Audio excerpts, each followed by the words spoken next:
Hello everyone, this is CTS Cloud with High Tech Legion, and today we're going to be doing an unboxing and overview of the Antec SOLO II mid-tower enclosure. Now, this is part of Antec's Sonata series, which includes their Sonata 4, their Solo, and then P180, P183 series.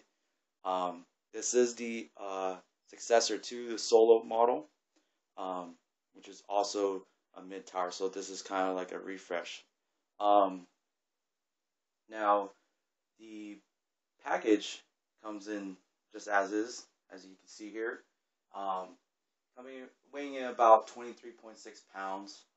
When you take out all the packaging and all those things, the net weight is about 20.2 pounds. The dimensions is about 17.3 inches in height, 8.1 in width, and 18.5 in depth. As you can see, it is a black finish here, and designed in Antec in California with the yellow stripe here. Alright, so going into some of the main features on the Solo II. First, you'll be seeing, or actually we see here is that you have the dual layer design, which is a 1mm SECC polycarbonate combination on the top and side panels, which basically help to isolate heat and deaden noise for what Antec patents as their quiet computing experience. You also see the dual mounting hard drive system, which allows you to install either a 2.5 hard drive or a 3.5 hard drive in the same bay. The way that they go about this is by either using tray mounts with the silicone grommets or suspension mount cables. You'll also be seeing an elegant appearance, as they call it, which is in the front you'll actually be seeing a anodized aluminum front bezel with a piano black exterior and a matte black interior. And lastly here, we have a high and I/O, which basically they focus on the USB 3.0 connection, which is featured in front of the case. Now, if we move to the back of the packaging, you can see that it has a front view, side view, and a rear view of the case itself. And on the bottom, you have the specification list for different languages. Now, that is pretty much it for the box itself. Next, we'll be going over the actual unboxing and some of the internals and externals of the case itself. Alright, so we have the case taken out of its packaging, and it comes with the styrofoam on the top and the bottom in the box, and it has this wrapping, this kind of cloth wrapping here. And then if we take this out, we can get the box, get this out of here. There we go. So here we. Okay, so taking a look at the front. Let's see, we have the two 5 1/4 bays here, which can be, you see that they have cutouts here. They can actually be taken out, so you can put your DVD drive or card reader if you have those as options. Going down about halfway through, you have the HDD or hard drive LED indicator. And to the right of there, you have the power button, and on the bottom you have the reset button. The power button has a ring that's clear plastic, so that when you turn on the computer, it will light up. And then down here, this is where they place all the I/O ports. So at the top, you have the 3.5mm headphone jack and the mic. You have the two USB 3.0 header connectors, and then you have two USB 2.0 connectors. Now, taking a look at the front, just as with the Solo 1 case, you can open the door. There's a door mechanism. Alright, so taking a look at the front once more. The Solo 2 case can actually be opened from the front here. There's actually a door panel, which you can open like so. Now taking a look at the inside of the case itself, or actually inside of the front, one of the neat features is that this can actually be taken out. If you pull up from where the hinges lay on this hole, there's going to be a hole right here where you lay it on, and this can be taken out. And you see this is where the hinge meets the hole there to lock in place, and it can be swung in and out accordingly. And then this is how it looks like inside. It has the LED right here for your hard drive access, and then your power and reset. And then this is the front of the case. Alright, so if we remove this thumb screw here, we can actually get to the hard drives place here. Now notice that this thumb screw doesn't fall out. And this is attached, so you can't take it out. Now you can see you have three bays or three trays, which can be mounted either with their suspension mount system, which is already set up, or using the tray system with their silicone grommets, which are here. Right now, it is defaulted to be at 3.5 inch hard drives. If you move the silicones to a 2.5, you can take them out easily and then move them to the 2.5 or whatever you need. And then you just slide it back in once you mount these on there, and then you just put it back as such.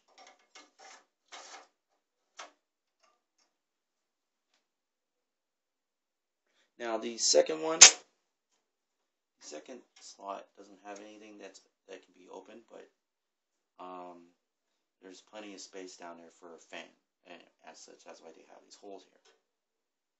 On the top, you have where you actually put your up to two 5¼ bay devices, either your DVD drive or your card reader slot, and you just slide it in as.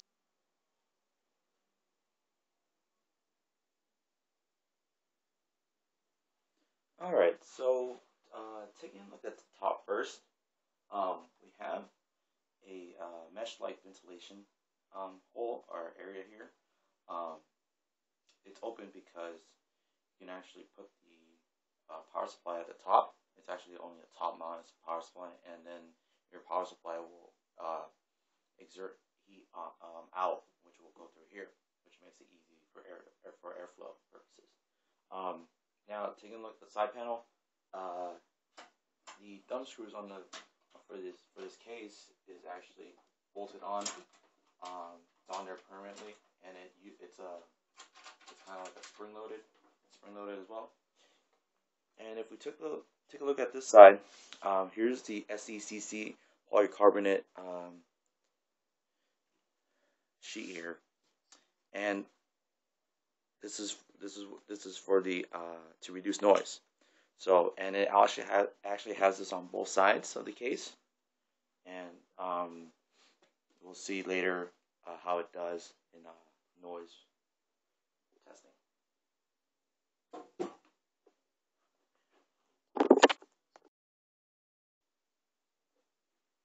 Okay, so we're going to show how to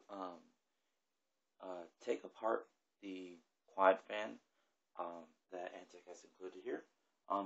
It has these silicone grommets on each of the four corners here of the fan, and they can be taken out by, on the back, there's actually a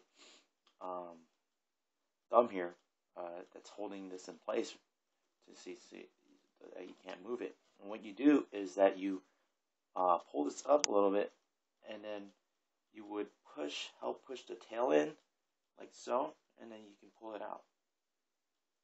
And try not to pull it, try not to yank it too much, or else it might rip.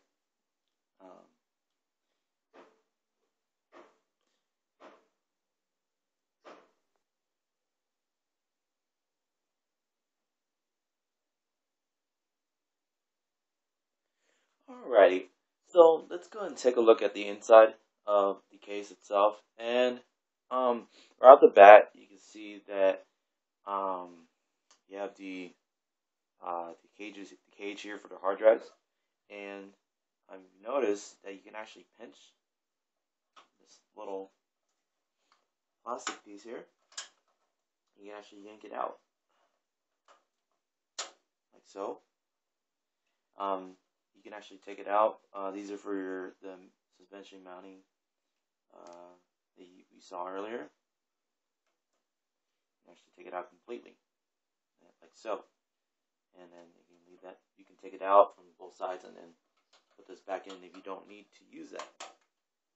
And looking at the top here, this case is a top-mounted power supply, so you will have to mount the power supply up here for the best results. And the way that you do that is that you would take this support beam off, which there are 2 screws here, which you would unscrew each of them, and 2 screws on the back. You would do the same thing, take it out, install the power supply, and then put this beam back in once you install the power supply.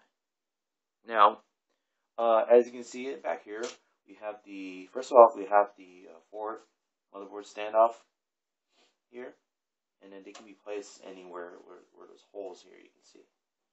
And then there's some on top, so you can move those for different motherboard configurations. And then you can see there's a pretty big cutout for cable management right here.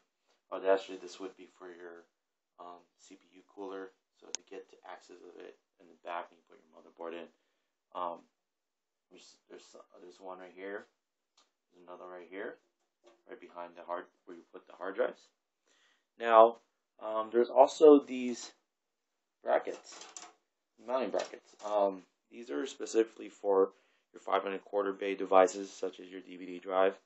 And each of them have 3 different hole settings, depending on the length of your device. So if you need something that'll accommodate longer devices or shorter devices, they have Antec has these for different sizes. And it comes with 4 of them, so you can mount up to 2 5.25 bays.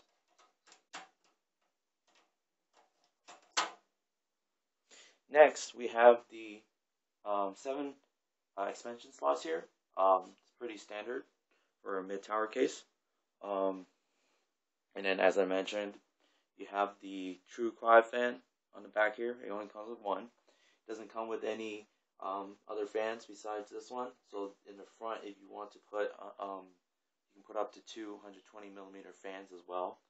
For the quiet fan, there's actually a fan switch on the back, which can be taken out if you want to install an aftermarket cooler on the back here.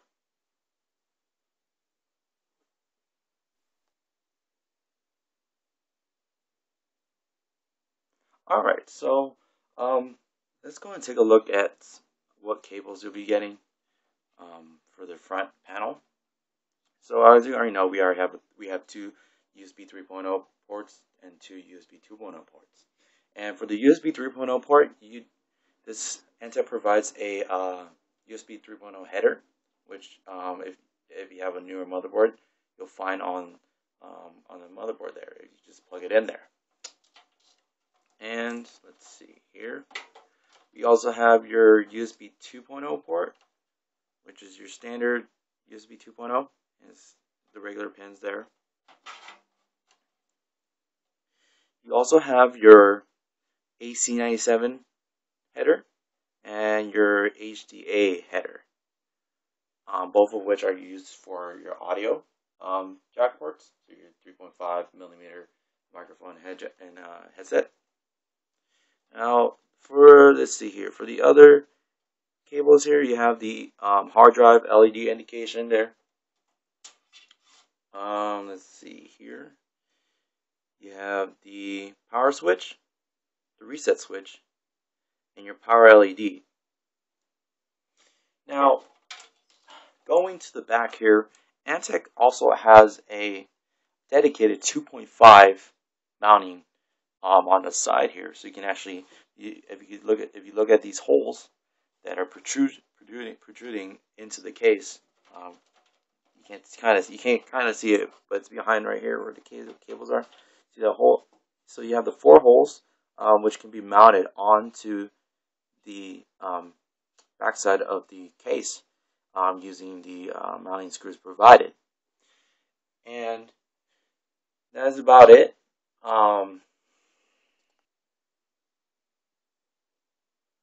Alright, so that has been an unboxing and overview of the Antec SOLO II mid-tower case. Check out the full review at hightechlegion.com, guys. Take care.